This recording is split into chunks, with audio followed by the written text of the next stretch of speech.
గత వారం ఆదికాండం 3వ అధ్యాయంలో మనం పతనాన్ని చూసాం. అలాగే పాపం ఎలా లోకంలో ప్రవేశించింది, అలాగే దేవుని మాట లేకపోతే దేవుని యొక్క క్యారెక్టర్ గురించిన ప్రశ్నలు ఎలా ఉత్పన్నమయ్యాయి, అలాగే మానవునికి అవిధేయత ఏ విధంగా వచ్చింది, దేవునితో చక్కగా మంచి సహవాసం కలిగి జీవిస్తున్న పరిస్థితుల్లో అవిధేయత లేకపోతే దేవుని పట్ల విరోధ భావం ఏ విధంగా వచ్చింది అనేది మనం చూసాం. అలాగే ఇక్కడ మనం అంటే తర్వాత ఆ తర్వాత సిగ్గు, భయం, నిందారోపణ, ఒకరినొకరు నిందించుకోవడం, ఒకరి మీద ఒకరు ఆరోపణలు చేసుకోవడం దగ్గర నుంచి శాపం, మరణం ప్రపంచంలోకి వచ్చాయి. పాపం అంటే ఏదో మనం చేసేది కాదు, పాపం అంటే మన నైజం అనే విషయాన్ని మనం చూసాం. అయినప్పటికీ దేవుడు తన కృపను తీసివేయకుండా, ఉపసంహరించుకోకుండా ఆయన స్త్రీ సంతానమైన స్త్రీ యొక్క సంతానం నుంచి రక్షకుని వాగ్దానం చేసిన సంగతి మనం చూసాం. తర్వాత వారు సిగ్గుతో నిండిపోయి ఉన్నప్పుడు ఆయన చర్మపు వస్త్రాలతో ఆదాము హవ్వలను ఆయన కప్పిన తీరును కూడా చూసాం. అంటే తీర్పు మధ్యలో కూడా కృప పనిచేస్తున్న విధానాన్ని మనం చూసాం. తర్వాత ఇప్పుడు 4వ అధ్యాయం మనం కొన్ని విషయాలని మనం చూద్దాం. నెక్స్ట్ 25 నిమిషాలు 4వ అధ్యాయాన్ని ధ్యానం చేద్దాం. ఇక్కడ అంటే సెంట్రల్ ట్రూత్, కేంద్ర సత్యం ఏమిటి అంటే పతనానంతర మానవ హృదయంలో 2 దారులు మనకు కనబడుతూ ఉన్నాయి. ఇక్కడ ఒకటి విశ్వాసంతో దేవుని వద్దకు చేరే దారి, రెండవది స్వీయ నీతి, కోపం, అసూయ, తిరుగుబాటుతో దేవుని నుండి దూరం అయ్యే విధానం. ఇక్కడ మనం చూస్తే కయ్యను, హేబెలు అని ఇద్దరు కనపడతారు మనకి. హేబెలు రక్తం న్యాయం కోసం మొరపెట్టింది. తర్వాత మనం చూస్తే యేసుక్రీస్తు యొక్క రక్తం క్షమాపణ, సమాధానం మరియు నూతన జీవాన్ని ప్రకటించిన తీరు హెబ్రీ పత్రికలో హెబ్రీ గ్రంథకర్త రాస్తాడు. సో అక్కడ హెబ్రీలో అంటాడు, హేబెలు విశ్వాసమును బట్టి శ్రేష్టమైన బలిని అర్పించాడు అని చెప్పి. అలాగే హెబ్రీ 12:24లో మనం చూడవచ్చు ఏంటంటే యేసుక్రీస్తు యొక్క రక్తం హేబెలు రక్తం కంటే శ్రేష్టమైంది అని చెప్పి. సో పాపం వచ్చిన తీరు మనం 3వ అధ్యాయంలో చూసాము. తర్వాత ఇప్పుడు 4వ అధ్యాయంలో పాపం ఎలా విస్తరించిందో మనం చూడబోతున్నాం. ప్రియులు, ఏదైనా తోటలో మొదలైన తిరుగుబాటు ఇప్పుడు కుటుంబంలోకి ప్రవేశించింది, వారి యొక్క ఆరాధనలోకి ప్రవేశించింది, వారి యొక్క సహోదర బంధాన్ని అది తాకింది. చివరకు రక్త సంబంధులు ఒకరినొకరు చంపుకునే స్థాయికి అది వచ్చింది. కయ్యను, హేబెలు ఇద్దరు దేవుని దగ్గరకు వచ్చారు, కానీ ఇద్దరు ఒకే విధంగా రాలేదు. ఒకడు బయటి రూపాన్ని ఆధారం చేసుకుని వచ్చాడు, మరొకడు విశ్వాసంతో దేవుని పట్ల పూర్తి నమ్మకంతో, విశ్వాసంతో, విధేయత కలిగిన హృదయంతో దేవుణ్ణి సమీపించాడు.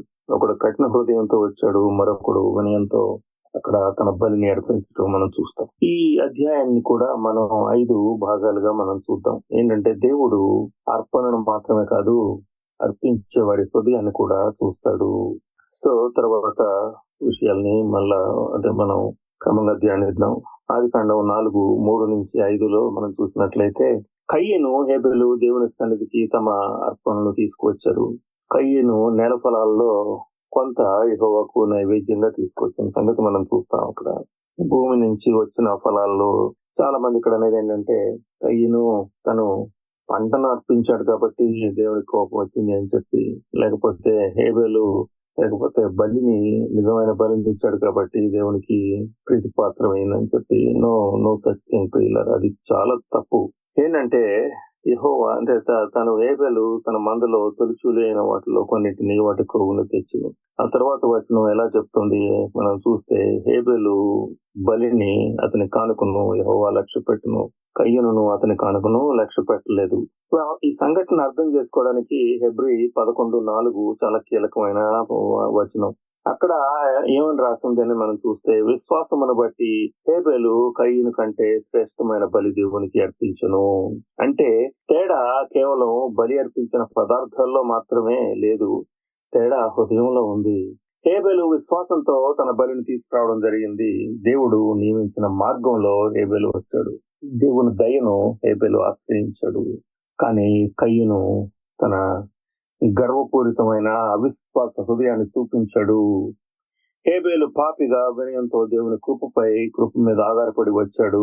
కానీ ఇది ఏంటంటే మాథ్యూ హెన్రీ కామెంటరీలో మనం చూసినట్లయితే ఆయన వ్యాఖ్యానం ప్రకారం దేవుడు కయ్యను కానుకను అదేంటంటే ఫలం అంటే భూమి నుంచి వచ్చిన ఫలం కాబట్టి తిరస్కరించలేదు.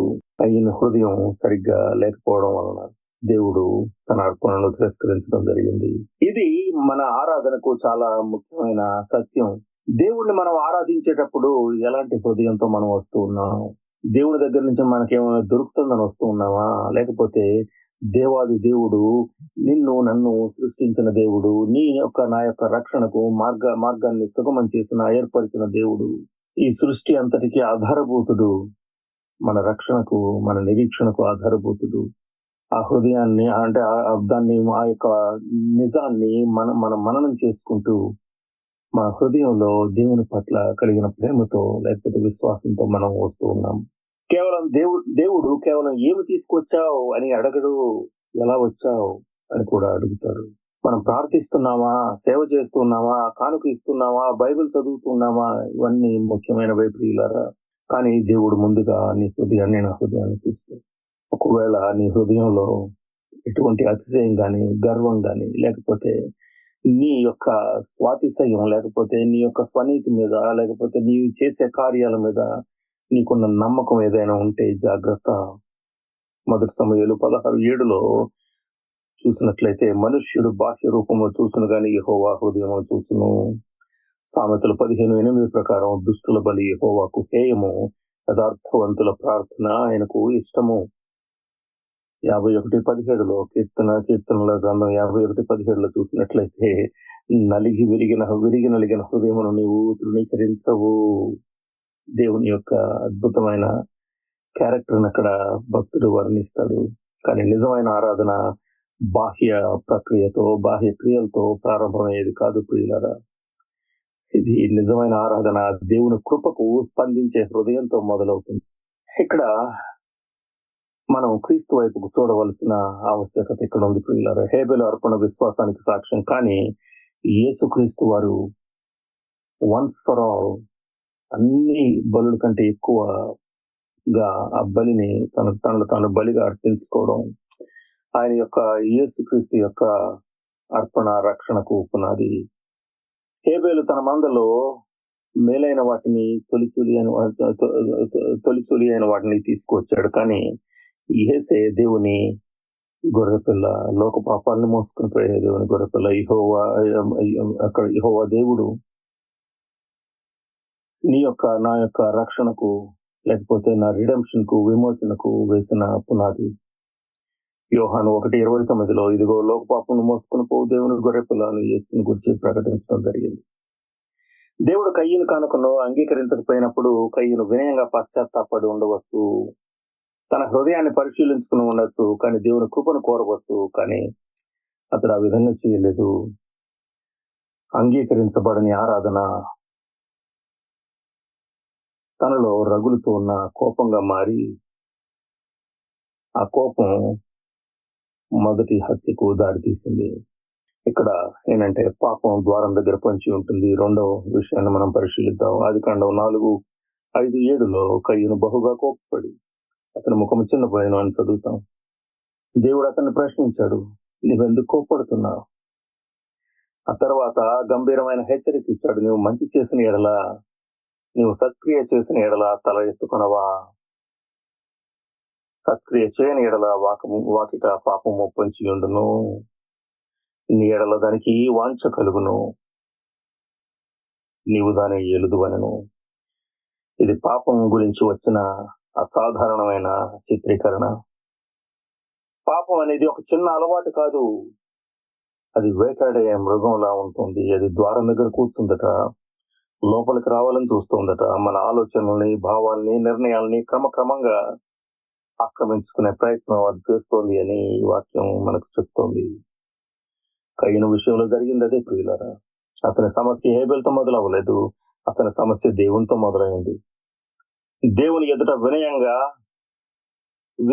విధేయతతో నడుచుకోవలసిన చోట అతడు లోపల తన హృదయాన్ని కఠినపరుచుకున్నాడు.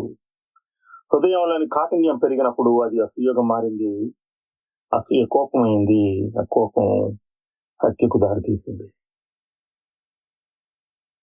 జాగ్రత్త, నీవు ఈ పొరుగు వారితో కానీ, లేకపోతే నీ కోవర్కర్స్ తో కానీ లేకపోతే నీ సహ విశ్వాసులతో కానీ ఏ విధంగా ఉన్నావు నువ్వు? నీ హృదయంలో అసూయ ఏమాత్రమైనా ప్రవేశించిందా? నీ హృదయాన్ని, నా హృదయాన్ని ఉదయకాలాన మనం పరీక్షించుకుందాం ప్రియుల. అది అసూయగా మారి, అది కోపంగా మారి, ఆ తర్వాత ఒకవేళ ఫిగరేటివ్ గా కానీ లేకపోతే లిటరల్ గా కానీ హత్యలకు దారి తీయకముందే జాగ్రత్త పడండి. యాకోబు 1:14-15 ఈ పాపక్రమాన్ని వివరిస్తుంది. ఏంటంటే ప్రతి వాడును తన స్వకీయమైన దురాశల చేత ఈడ్వబడి మోసపోయి శోధింపబడతాడట. తర్వాత దురాశ గర్భం ధరించి పాపమును కనును, పాపం పరిపక్వమైనప్పుడు మరణమును కనును. ఎఫ్ఎస్సి 4:26-27 ప్రకారం కోపపడు గాని పాపము చేయకుడి, అపవాదికి చోటు ఇయ్యకుడి. దేవుడు కయ్యను హెచ్చరించింది, అది చాలా కృపతో కూడిన హెచ్చరిక. ఇంకా పశ్చాత్తాపానికి ద్వారం తెరిచి ఉండినప్పుడు అతడు మారవచ్చు, పాపాన్ని ఆపవచ్చు, కానీ అతడు వినలేదు. మనకు వర్తించదా ఇది? మన హృదయంలో పాపం ద్వారం దగ్గర ఎక్కడ కూర్చుంది? అది ద్వారం దగ్గర కూర్చుంది.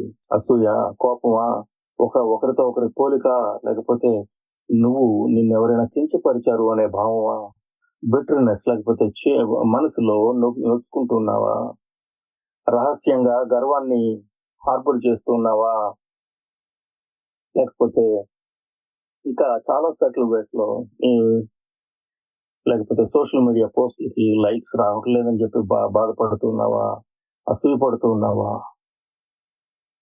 ఇవాళ రేపు ఉన్న మోడర్న్ లైఫ్ స్టైల్లో, మోడర్న్ టైమ్స్ లో మనం అసూయ పడడానికి, ఇతరుల దగ్గర నుంచి మనం ఏదైనా ఆశించడానికి, ఇతరులు కించపరిచారనే భావం మనలో కలగడానికి ఎంతో సమయం పట్టదు ప్రియులరా. సామెతలు 4:23 చెప్తోంది, నీ హృదయాన్ని కాపాడుకో, దానిలో నుండి జీవజల నదులు బయలుదేరుతాయని చెప్పి. మనం పాపాన్ని చిన్న విషయంగా చూస్తే అది త్వరగా దేవుని కృప నిన్ను నన్ను హెచ్చరించినప్పుడు పశ్చాత్తాపడదు, చంపాలి. రోమా 8:13 ఇదే విషయాన్ని బోధిస్తోంది కదా. సరే, ఇక్కడ ఇంకా ముందుకు వెళ్దాం. కయ్యను పాపాన్ని ద్వారం దగ్గరే ఆపలేదు, అతడు దాన్ని హృదయంలోకి అనుమతించాడు. హృదయంలో ఏది పాపం పెరిగింది, త్వరగా తన క్రియలాగా చేతి ద్వారా బయటపడింది. సో ఇక్కడ ఇంకా చాలా విషాదకరమైన మలుపు ఇక్కడ మనకు కనపడుతుంది. ఇక్కడ ఏంటంటే అదుపు చేయని కోపం, అన్కంట్రోల్డ్ యాంగర్, అదుపు చేయబడిన కోపం హత్యగా మారుతుంది. ఆదికాండం 4:8 కయ్యను తన సహోదరుడైన హేబెలుతో మాట్లాడను. వారిద్దరు పొలంలో ఉన్నప్పుడు కయ్యను తన సహోదరుడైన హేబెలు మీద పడి అతన్ని చంపెను. ఇది చరిత్రలో నమోదైన మొట్టమొదటి హత్య. ఒక సహోదరుడు మరొక సహోదరుని చంపాడు. 1 యోహాను 3:2 యొక్క ఘటనకు ఆత్మీయ వ్యాఖ్యానాన్ని ఇలా ఇస్తుంది. కయ్యను దుష్టుడై లేకపోతే తన సహోదరుని చంపాడు. ఎందుకు చంపాడు? తన క్రియలు చెడ్డవి, తన సహోదరుని క్రియలు నీతి గలవి. అంటే హేబెలు నీతివంతమైన జీవితం కయ్యను యొక్క దుష్ట హృదయాన్ని బహిర్గతం చేసింది. కయ్యను తన తమ్ముడిని ప్రేమించవలసిన వాడు, తన తమ్ముడిని కాపాడవలసిన వాడు, కానీ అతని నీతి లేకపోతే కయ్యను నీతిమంతమైన జీవితం, నీతియుక్తమైన జీవితం కయ్యనుకు అసహ్యంగా మారింది. ఎందుచేత?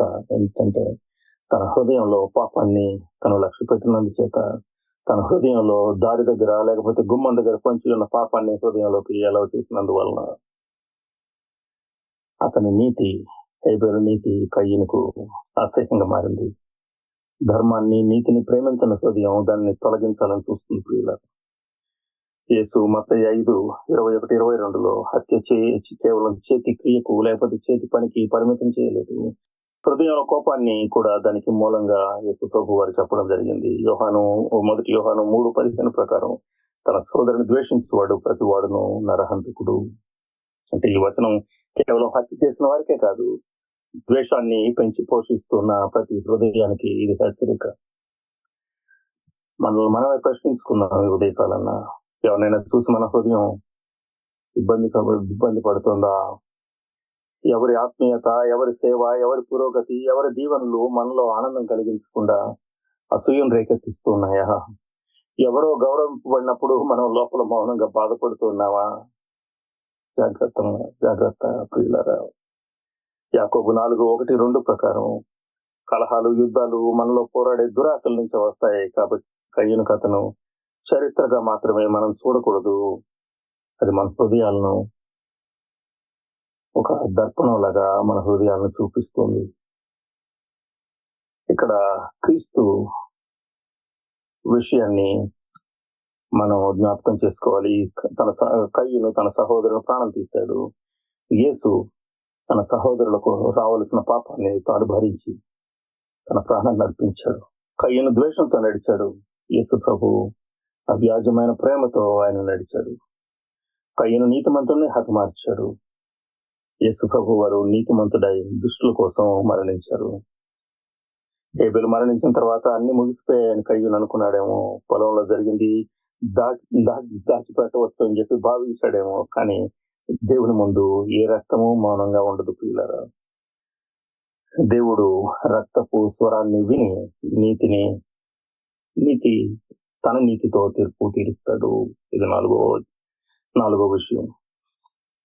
ఆదికాండం 4:9-10 దేవుడు అడిగాడిలాగా, నీ సహోదరుడైన హేబెలు ఎక్కడ ఉన్నాడు? కయ్యను ఎలా సమాధానం ఇచ్చాడో చూడండి. నాకు తెలియదు, నేను నా సహోదరునికి కాపరివాడనా? అప్పుడు దేవుడిలా అన్నాడు, నువ్వేం చేశావు? నీ సహోదరుని రక్తం యొక్క స్వరం నేల నుండి నాకు మొరపెడుతుంది. ఇది చాలా అద్భుతమైన విషయం ప్రియులారా. ఇది చాలా గంభీరమైన వచనం. హేబెలు మౌనంగా ఉన్నాడు, కానీ అతని రక్తం మాట్లాడుతుంది. అతని రక్తం న్యాయం కోసం మొరపెడుతుంది. కయ్యను తన పాపాన్ని దాచిపెట్టాలని చూశాడు, కానీ దేవుని దృష్టి నుండి దాక్కోలేకపోయాడు. కీర్తన 9:12 ప్రకారం దేవుడు రక్తపాతమును విచారించువాడట. హెబ్రీ 4:13 ప్రకారం ఆయన దృష్టికి మరుగైన సృష్టి ఏదియూ లేదు. ఈరోజు నీ హృదయ తలంపులు, నీ హృదయ ధ్యానం, నీ మనసులో వచ్చే ఆలోచనలు, నువ్వు ఏమి తలస్తున్నావో అవన్నీ కూడా దేవునికి మరుగై ఏది లేదు ప్రియులారా. నేను నా సహోదరుని కావలి వాడనా అని అడిగితే బైబిల్ సమాధానంగా మనకి స్పష్టంగా అవును అని చెప్తుంది. మనం ఒకరికొకరు బాధ్యత వహించాల్సిన వారం. సహోదర ప్రేమ దేవుని యొక్క చిత్తం. 1 యోహాను 3:11 ప్రకారం మొదటి నుండి మీరు విన్న సందేశం ఏదనగా మనం ఒకరినొకరు ప్రేమించాలి. దేవుడు కయ్యనుపై తీర్పును ప్రకటించాడు. నేల అతనికి బలాన్ని ఇవ్వదు. అతడు భూమి మీద దేశ ద్రిమ్మరిలాగా పారిపోయేవాళ్ళలాగా అవుతాడు. పాపం ఎప్పుడు మనిషిని దేవుని నుండి మాత్రమే కాదు, సమాధానం నుండి, స్థిరత్వం నుండి, విశ్రాంతి నుండి కూడా దూరం చేస్తుంది. ఇది కయ్యనుకు మాత్రమే అన్వయించబడిన విషయం కాదు. ఈ దినాన నీకు నాకు కూడా అన్వయించబడిన విషయమే ప్రియులారా. ఆయన తీర్పు మధ్యలో కూడా దేవుని యొక్క అద్భుతమైన కృప కనిపిస్తోంది. కయ్యను వెంటనే కయ్యను అంటాడు ఏంటంటే, నన్ను చూస్తున్న మొదటివాడు నన్ను చంపును కాక అని చెప్పి. కానీ దేవుడు కయ్యను మీద గుర్తును ఉంచాడు. ఇది కయ్యను నీతిమంతుడని కాదు, తీర్పు దేవునిదని చూపించడానికి ఆ గుర్తును ఆయన ఉంచడం జరిగింది. రోమ 12:19 ప్రకారం ప్రతీకారం నాది, నేనే ప్రతిఫలం ఇచ్చేదనని ప్రభు సెలవిచ్చాడు. ఈ సత్యం బాధపడుతున్న వారందరికీ ఓదార్పు ప్రియులారా. అన్యాయం భూమిపై మౌనంగా ఉండి పాతిపెట్టబడినా పరలోకంలో మెమ్మర వినపడుతుంది. దేవుడు వింటాడు, దేవుడు చూస్తాడు, దేవుడు తీర్పు తీర్చే దేవుడు. అయితే బైబిల్ కథ ఇక్కడతో ముగియదు. హేబెలు రక్తం న్యాయం కోసం మరిపెట్టింది. తర్వాత వచ్చే ప్రకటన మనను మరొక రక్తం వైపు తీసుకువెళ్తుంది. శ్రేష్టమైన మాటలను పలికే రక్తం వైపు. ఐదోదిగా మనం చూసేది ఏంటంటే, హేబెలు రక్తం కంటే యేసు ప్రభు యొక్క రక్తం శ్రేష్టమైంది. మొదటే అనుకున్నాం మనం. మొదట స్టార్ట్ చేసినప్పుడు నేను చెప్పిన మాట 12:24 హెబ్రీలో క్రొత్త నిబంధన మధ్యవర్తి అయిన యేసునొద్దకు హేబెలు రక్తం కంటే శ్రేష్టమైన వాటిని చెప్తున్న రక్తమునొద్దకు వచ్చి ఉన్నారని చెప్పబడింది. ఇది ఆదికాండం 4 అధ్యాయానికి కొత్త నిబంధన ఇచ్చిన అద్భుతమైన క్రైస్ట్ సెంటర్డ్ ఫినిషింగ్ టచ్. హేబెలు రక్తం న్యాయం కోరింది. అది ఇలా చెప్తుంది ఏంటంటే, పాపం శిక్షించబడాలి. హత్యకు తీర్పు ఉండాలి, దుష్టత్వం నిర్లక్ష్యం చేయబడకూడదు. ఇది దేవుని నీతికి అనుగుణమైన దేవుని నీతిని అనుసరించిన మొర. కానీ యేసు రక్తం ఇంకా శ్రేష్టమైన విషయాన్ని చెప్తోంది. ఏంటంటే అది క్షమాపణ ప్రకటిస్తోంది, అది సమాధానాన్ని ప్రకటిస్తోంది. అది పాపి తిరిగి దేవుని దగ్గరకు తిరిగి రావచ్చు అని చెప్పి ప్రకటిస్తోంది. 1 యోహాను 1:7 ప్రకారం యేసు క్రీస్తు రక్తం ప్రతి పాపం నుండి నన్ను మనం శుద్ధి చేయును అని చెప్పి. ఒకసారి మీరు ఎవరైనా అన్మ్యూట్ చేసుకున్న వాళ్ళని మ్యూట్ చేయండి ప్లీజ్. కోహోస్ట్లుగా ఉన్నప్పుడు మానిటర్ చేయండి. రోమా 3:23-26 ప్రకారం అందరూ పాపం చేసి దేవుడు అనుగ్రహించు మహిమను పొందలేకపోతున్నారు. అయితే క్రీస్తు యేసులోని విమోచన ద్వారా దేవుడు కృపచేత నీతిమంతులుగా తీరుస్తున్నాడు. ఎఫెసీ 1:7 ఇలా చెప్తోంది, ఆయన రక్తం వలన మనకు విమోచనం, అనగా మన అపరాధములకు క్షమాపణ కలిగి ఉన్నది. అలాగే పేతురు కూడా 1 పేతురు 1:18-19 ప్రకారం మనం వెండి బంగారాలతో కాదు, నిర్దోషమైన గొర్రె పిల్ల వంటి క్రీస్తు అమూల్యమైన రక్తం చేత విమోచింపబడ్డాం. హేబేలు నీతిమంతుడు, కానీ యేసుక్రీస్తు పరిపూర్ణమైన నీతిమంతుడు. హేబేలు మరణం ఒక హత్యను ప్రకటించింది, యేసుక్రీస్తు యొక్క మరణం మన రక్షణను సిద్ధం చేసింది. హేబేలు యొక్క రక్తం భూమి మీద నుండి మొరపెట్టింది, యేసుక్రీస్తు యొక్క రక్తం పరలోకపు దేవుని సన్నిధిలో శాశ్వతంగా ప్రభావవంతమై ఉంది. It is crying for your sin and my sin. నా యొక్క పాపాని కోసం అతి పరిశుద్ధ స్థలంలో నుంచి యేసు ప్రభు రక్తం నిరంతరం మొరపెడుతూనే ఉంది. దీనిలో మనకు ఒక ఆశ ఉంది ప్రియులరా. మనలో కయ్యని స్వభావపు చిహ్నాలు ఉన్న అసూయ, కోపం, మన స్వీయ నీతి, కఠిన హృదయం ఉన్నప్పటికీ క్రీస్తు యొక్క రక్తం నన్ను కడగలదు. ఆయన యొక్క మరణ పునరుత్థానాలలో ఉన్న సువార్త నిన్ను క్షమించగలదు, దేవునితో సమాధానపరచగలదు. అంతేకాదు నీకు నూతన హృదయాన్ని ఇవ్వగలదు. అందుకని చెప్పే ఏమంటాం, బోర్న్ అగైన్. నిజంగా రక్షించబడిన పాపికి బోర్న్ అగైన్ ఎక్స్పీరియన్స్, లేకపోతే బోర్న్ అగైన్ అనే మాట ఒక గొప్ప అద్భుతమైన ఎడారిలో ఒయాసిస్ దొరికినంత ఆనందాన్ని కలిగిస్తుందంటే ఎలాంటి సందేహం లేదు ప్రియులారా. మంచిది, ముగింపులోకి వద్దాం. ఆదికాండం 4:2 మార్గాలను మనం ముందుకు పొంది, ఒకటి కయ్యూను అనుసరించిన మార్గం, స్వీయ నీతి, కఠిన హృదయం, దేవుని హెచ్చరికను నిర్లక్ష్యం చేయడం, కోపాన్ని పెంచుకోవడం, సహోదరుని ప్రేమించకపోవడం. మరొకటి హేబేలు అనుసరించిన మార్గం, విశ్వాసంతో దేవుని వద్దకు రావడం, ఆయన అంగీకారాన్ని ఆశ్రయించడం, ఆయన నీతికి సాక్షులంగా నిలవడం.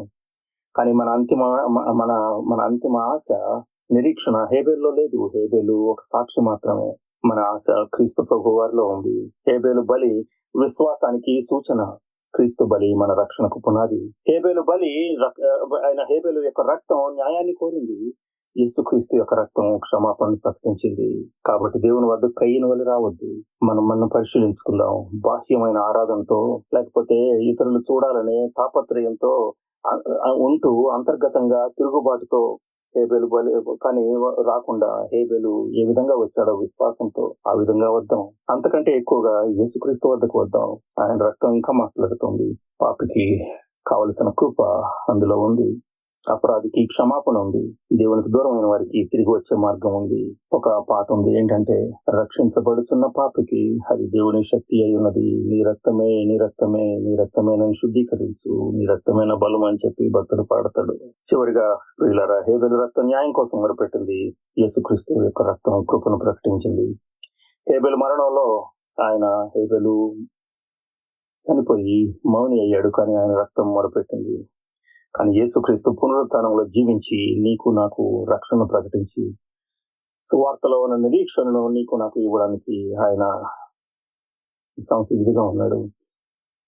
ఒకవేళ నీవు క్రీస్తులో లేకపోయినట్లయితే ఆయన హేబేలు కయ్యను దాక్కోవచ్చు అనుకున్నాడు, కానీ నా యొక్క దాగుచోటు క్రీస్తు అనే బండలో క్రీస్తులో నీవు నేను దాగి ఉన్న ఎడల యు ఆర్ యాక్సెప్టెడ్.